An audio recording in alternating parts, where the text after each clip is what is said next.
ಪ್ರಿಯ ವಿದ್ಯಾರ್ಥಿಗಳೇ, ನಮ್ಮ ಚಾನೆಲ್ಗೆ ನಿಮ್ಗೆಲ್ಲ ಹೃದಯಪೂರ್ವಕ ಸ್ವಾಗತ.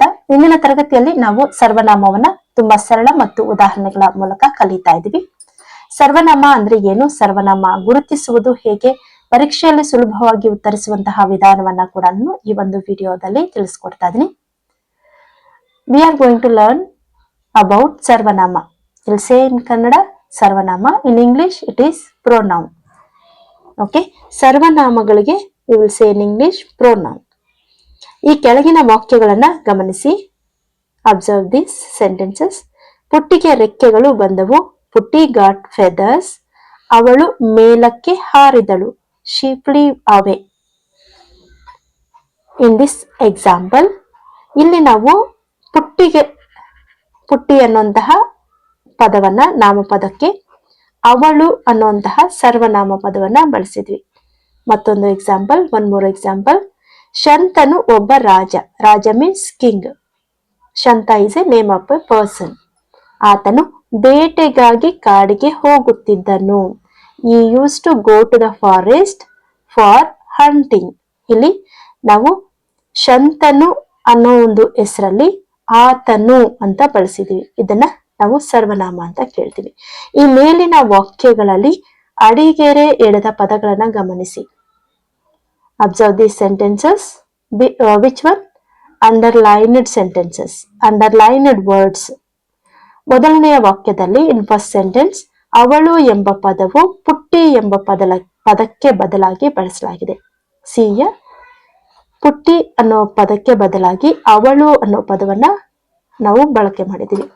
ಇನ್ನು ಎರಡನೆಯ ವಾಕ್ಯದಲ್ಲಿ ಸೆಕೆಂಡ್ ಸೆಂಟೆನ್ಸ್ ಅಲ್ಲಿ ಅವಳು ಎಂಬ ಪದವು ಪುಟ್ಟಿ ಎಂಬ ಪದಕ್ಕೆ ಬಳಕೆಯಾಗಿದೆ. ಎರಡನೇ ವಾಕ್ಯದಲ್ಲಿ ಆತನು ಎನ್ನುವಂತಹ ನಾಮಪದಕ್ಕೆ ಬದಲಾಗಿ ಶಂತನು ಅಂತ ಇದೆ ಅಲ್ವಾ, ಈ ಶಂತನು ಪದಕ್ಕೆ ಆತನು ಅನ್ನುವಂತಹ ಸರ್ವನಾಮವನ್ನ ಬಳಸಿದ್ವಿ. Instead of Shanta we use ಆತನು ಅನ್ನುವಂತಹ ಸರ್ವನಾಮ ಪದವನ್ನ. ಪುಟ್ಟಿ ಮತ್ತು ಶಂತನು ಎಂಬುವು ನಾಮಪದಗಳಾಗಿವೆ. Here Putti and Shanta are naming words. So that is noun. Then ಅವಳು ಆತನು ಎಂಬ ಪದಗಳು ನಾಮಪದಗಳ ಬದಲಿಗೆ ಬಳಕೆಯಾಗಿವೆ. Instead of noun we use ಅವಳು ಆತನು ಎನ್ನುವಂತಹ ಸರ್ವನಾಮ ಪದಗಳನ್ನ ಬಳಸಿದ್ವಿ. ಹೀಗೆ ನಾಮಪದಗಳ ಬದಲಾಗಿ ಬಳಸುವ ಪದಗಳು ಸರ್ವನಾಮಗಳು. ಹೆಸರಿನ ಬದಲು ಬರುವಂತಹ ಪದವನ್ನೇ ನಾವು ನಾಮಪದ ಅಂತ ಹೇಳೋದು. ನೋಡಿ, ಪುಟ್ಟಿಗೆ ರೆಕ್ಕೆಗಳು ಬಂದವು. ಅವಳು ಮೇಲಕ್ಕೆ ಹಾರಿದಳು. ಇಲ್ಲಿ ಪುಟ್ಟಿಗೆ ಅನ್ನೋ ಪ್ಲೇಸ್ ಅಲ್ಲಿ ಅವಳು ಅಂತ ಬಳಸಿದ್ವಿ. ಪುಟ್ಟಿ ಅನ್ನೋದು ನಾಮಪದ, ಅವಳು ಅನ್ನುವಂತಹದ್ದು ಸರ್ವನಾಮ. ಶಂತನು ಅನ್ನೋದು ನಾಮಪದ, ಆತನು ಅನ್ನುವಂತಹದ್ದು ಸರ್ವನಾಮ. ಹೀಗೆ ಅದು, ಇದು, ಅವಳು, ಇವನು, ನಾನು, ನೀನು, ನೀವು, ನಾವು, ತಾವು, ಅವರು, ಇವರು ಇತ್ಯಾದಿಗಳು ಸರ್ವನಾಮ ಪದಗಳಾಗಿ ಬರ್ತವೆ, ಸರ್ವನಾಮಗಳಾಗಿವೆ. ನಾಮಪದಗಳನ್ನ ಪದೇ ಪದೇ ಬಳಸುವುದರ ಬದಲಿಗೆ ಈ ಸರ್ವನಾಮಗಳನ್ನ ನಾವು ವಾಕ್ಯಗಳಲ್ಲಿ ಬಳಸ್ತೀವಿ. ಇನ್ನು ಕೆಲವು ಉದಾಹರಣೆಗಳು, ಸ್ಟಿಲ್ ಮೋರ್ ಎಕ್ಸಾಂಪಲ್ಸ್. ಇನ್ನು ಕೆಲವು ಉದಾಹರಣೆಗಳನ್ನ ಗಮನಿಸಿ. ಗುರುಗಳು ಶಾಲೆಗೆ ಹೊರಟರು. Teacher went to the school.